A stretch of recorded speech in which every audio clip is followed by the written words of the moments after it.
Now, what are you cooking tonight? Well, it's always been my favourite dish, chicken Kiev, sweet corn and chips, but I thought I'd do it different. I'm brilliant at mashed potato, but with me, it's not about presentation, it's about slapping it all in and it tasting good. So you chose chicken Kiev, so I'm going to do my version. Right, while we're talking, I better put my spuds on. And in there, I'm going to put some sugar. I always put sugar in. Don't ask me why, I just think it seems to taste better. Sugar in the mashed potatoes? Yes. I'm feeling more confident already. Good. So garlic butter. To be finished, obviously, with crushed garlic, a little bit of fresh parsley and some tarragon, and then a little touch of paprika. Just give it that little bit of heat. God, I'm not used to these because I normally buy it already chopped. Don't even get anything out of it. You have to squeeze really hard. Can you manage?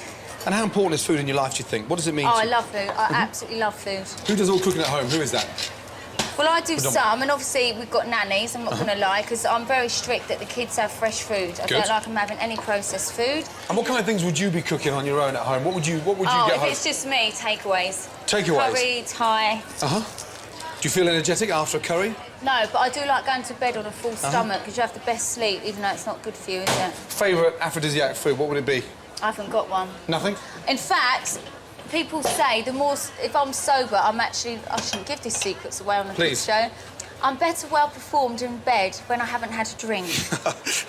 More filth, should we say, like the kitchen at the moment.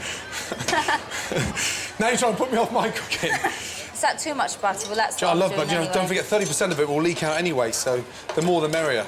Stupid thing. Shall I do that for you? Yeah, do it up tight, There you please. go. Tight, in a tight. double knot. Jesus Christ. Right, there we are. Is that tight Brilliant, enough? yeah. Excellent, good. Right. Now, the books have sold millions, yeah? From the biographies to the updates, the follow-ons. Have you ever actually stopped and thought how much you're worth? I don't. My brother deals with my money. He only gives me pocket money each month. So how much pocket money do you get a month? What's your allowance? Well, my horses cost £6.5 grand a month to keep. And what about for yourself in terms of spending? I'm not high maintenance, believe it or not. Katie Price. Okay, Excuse my me. hair extensions That's like saying I'm a vegetarian. You're not. I swear high I'm maintenance. not. I'm not. Okay, What? my hair every 3 months costs £15,000. That's because I go to LA and it's the flight that costs a lot. What do they do? Extensions. That's 60 grand a year. Look at the state of that. If you beat me, I'm going to be gutted. You know that, hey? Seriously. You do it properly. That's a piping bag. So I can go I'm right just slopping it in. down into the centre, OK, You can tell and push. who's the cook, can't you? That's a proper operation. I've just realised, looking at your hands there, your breasts are bigger than mine.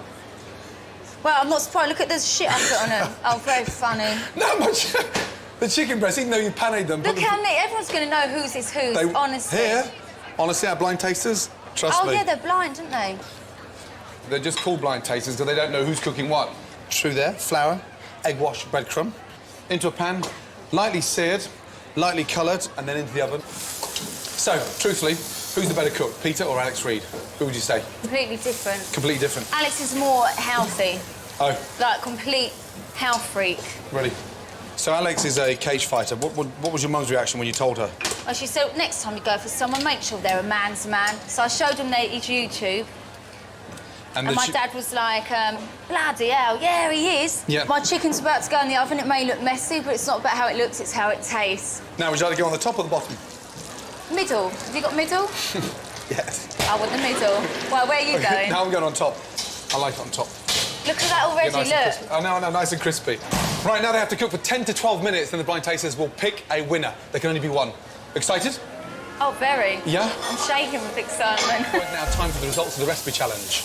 I like the look of those Kievs. If you beat me, I'm going to be so gutted. You know that? Huh? Right. Come back with the right result. Good luck. Hi, everyone. Hello. There you go. Excellent, thank you. Chicken is really tender. Just the right amount Garlic of garlic. butter's lovely. It's quite dry. For the texture of this one to that one. It's really sweet mashed potato as well. I do prefer the taste of the potato, though. It is a lot more buttery. Right, JB. What was the score? It's 5-0. 5-0. If you beat me 5-0... No, I'm serious. No, if you beat me 5-0 on this one, I tell you, my career's screwed. But come on, 5-0 to who? Don't do this to me. So the winner is... Yes? It's you. Look, do you know what? Yes! 5-0? Yeah. Thank God for that. I saw the sugar in the mashed potatoes going in, and that's when I started to realise I've got it.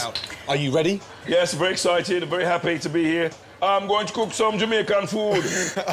I need dumpling, I need pumpkin, I need yam. Yes, chef. Now, what are you cooking? I'm cooking pepper pot soup. My mum used to cook it, and it's just something that Jamaicans have. She used to serve it in a tureen for each member of the family. It's why our family's so big. We just go, come on now, the food ready. Get a spoon. What are you making over there? I'm going to do my childhood favourite soup, Scotch broth. Oh, Scotch broth. Yeah, using mutton and barley. Barley? Yeah. I don't know if you've got food like this, but it's one of those things where you miss it. And so, you know, my mum passed away in 1998. So when I eat it anywhere, like there's a place in London called Savannah Jerk, which is a very good Jamaican restaurant that I love going to. Yep. And they gave it to me the other day, and I sort of burst into tears. Really? Yeah, because it's that memorable. Well, it's one of those evocative meals, you know, that you kind of think, OK. Of course. So how did Dawn and your mum get on? Really well. They bonded straight away? Oh, yeah. First time Dawn came to my house, right, my mum used to do this, it was like a cooking test with every new girlfriend, you know, and my mum used to bring this plate of food out like this that was like 8 feet high. And it was chicken and rice and dumpling and green banana and yam and sweet potatoes, and literally Dawn's head was like that, over the top like that. Enjoy yourself, darling. And so, and what you got to do is you got to show that you got some heart and eat it, you know. Yeah. And she did eat it. I was very proud of her. Clearly, she passed the test. Yeah, she passed the test. How is your namby-pamby Scotch broth with barley going? This is my mother's recipe. Excuse me. I apologise. Your mother is a fine woman. So Scotch broth, like Lenny, I'm going to be using a mutton, partly cooking the mutton in a light stock for 20 minutes, so it gets really nice and tender. The important part: bring it up to the boil and skim the top. Vegetables: celery, carrots, swede, turnips, and then barley. OK, what I've done is I've put the meat and the kidney beans in to boil. It says boil, typical Jamaican. Boil the meat and the beans for 20 minutes non-stop until them done. And then put in the vegetables and let them simmer. So I'm doing the meat bit first. You've had some fantastic reviews from Othello. Is Othello a character that you can relate to? I can relate to him a lot, actually, because he's the only black guy in the village. One of the first schools I went to, I was one of 3 black kids in the entire school. If anything got stolen, they'd just go, black kid! Black kid 1, get over here. Did you do this? As you know, Dawn was a guest in the F Word, which I had the most amazing snog.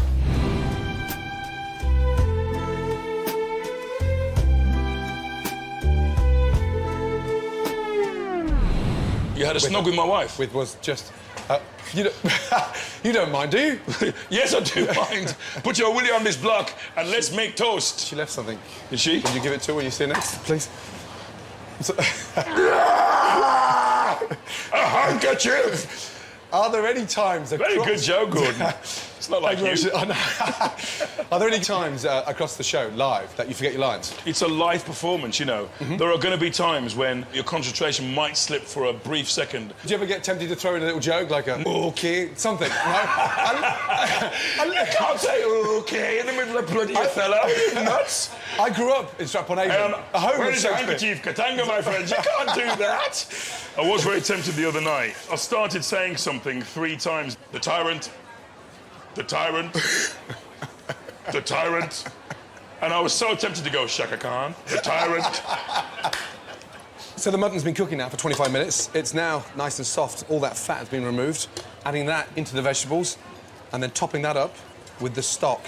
Barley's in, so it's just started to open up. And this is the stock that the mutton's been cooked in. Bring it up to the boil, correct the seasoning, turn it down and let it simmer. I'm trying to make the dumplings now. I've also got Scotch bonnet pepper in my eyes. I've had to take one of my contact lenses out because I'm clearly dying. Right, now both soups have to cook for 20 minutes, then the blind tasters will pick a winner. And I can already smell victory. Something burning over there. God damn! I think I put too much Scotch bonnet in there! Now, time for the recipe challenge. We've got everything here. Restaurants, yes. Cameraman, yes. Chef, yes. Celebrities, yes. Ingredients, yes. Let's fucking do it. It's good to see you. We don't need this. Now, what are you cooking? I'm going to do a trifle. It is so simple to do because, you know, I can see, you know, faffing around with eggs and yolks and vanilla pods and all that sort of stuff. I mean, this is just sponge fingers, lemon curd and liqueur, and you're off. Right, so you're making trifle, OK? Yeah, I'm making trifle. I'm making my version of a trifle. Now, shouldn't you be doing the custard first, or are you doing the sponge first? No, doing the sponge first. Actually, that's a good point. This is quicker. Probably, if I did the cream first. How does this work? Hang on. Oh, we've got the... We've got in a wine. Normally, if you were doing it for 6 people, yes, Yes. You would need half a litre of double cream, just over 100 grams, 120 grams of caster sugar. That is quite a lot of sugar. Trifle's not exactly cutting edge. Is it something you remember from your childhood? Yeah, well, childhood was a Scottish childhood, like yours. Then, when we were children, I mean, it was about getting as much cholesterol as you could into your kids until they died, wasn't it? That was the idea. It was massive. It was meat pies, it was haggis, Slice. it was cream. So Rory's doing his version of his trifle. I'm going to do exactly the same. This time I'm going to use panettone. First, I'm going to make a really nice, delicious custard. Now, this is the fun part. This is the Cointreau. You sprinkle a little bit over there. If I was doing Keith Floyd, a little bit over there, and quite a lot in here. Oh, God. Oh, fuck me, that's got a kick. Right, OK, very, very good. That's all wonderful. Don't forget, Keith Floyd, very, very sadly missed. He was the man who invented all that thing that Gordon is so good at, which is, of course, swearing on television. Right, OK, how are we doing? Right, where's the cream? Going round and round and round. You see, this is the thing. Your voice is hard to do because you've lost the Scottish accent. Do you think it's that difficult to do? Yeah, you can get a bit. There's a little bit of Birmingham in there, but I just, you know, I kind of listen to you and I've studied you, I've done you in shows. What works is the makeup. Yeah. Because that, I mean, it takes an hour and a half to be you. The scars. An hour and a half it took. How do you do that every morning? Yeah. Your forehead looks like mine already. Come on. I do, I know. The scars you put on the chin. We are the before advert in the Botox thing. Have you ever seen it? I'm going to put some lemon juice into this to make some lemon custard, OK? How old were you when you first started doing impressions? About 8 or 9. I used to watch Mike Yarwood a lot. Do you remember Mike Yarwood? Yeah. And he was the first person to do Bob Mankas, all that. All that. He used to, lovely Bob. And David Attenborough, all of those, and Prince That Charles. young, though. In front of your parents? Reggie Boson. Yeah. Parents. Did you do any impressions of people alive? Get off. Yes, I do. We had David Blunkett. Did you? Last year on the F Word. What did he cook? Shepherd's pie. But he was always so aggressive, David Blunkett was. Don't pat the dog, he'll have your fucking head off. No, today I'll be launching daft legislation. No, sorry, I'll read that again. Draft legislation. How long does it take you? You perfected Blair, Bush. Well, that took me about 12 years, I think. George Bush, we miss. You know, he went, it was the end of an era. So now we have Obama. Can you do him? He's cool. He's authoritative. And just want to say, he speaks slowly. If there is anyone out there who still doubts, we haven't got time to do the whole thing. We'd have can you do an impression of Obama? Come on! You're so serious tonight. I'm not. I'm doing my best. Right, OK. Now the custard's thickened. Great. A touch of the orange zest in there. That makes it nice and light, fragrant, less rich. The panettone, slice nice and thinly, not too thick. And then cut the slices in half and spread with a little thick cut marmalade. And then from there, slice that down into cubes. Little touch of Grand Marnier on top. So that really nice, rich flavour running through. And then from there... Can I watch you? Because my recipe means I've got loads of time. From there... Thing is, Rory, I'm going to beat you. This is not a race, it's about perfection. You know how competitive I am, huh? Now, right, there you go, the feature set. And then the blind taster will pick a winner. Feeling confident? Yes. Yeah. I hope that is the fridge, isn't it? Yeah, it's definitely the fridge. I've just put it in the dishwasher. Are you going to win? In the dishwasher, cycle 2, 25 minutes, fantastic. Lovely, clean taste.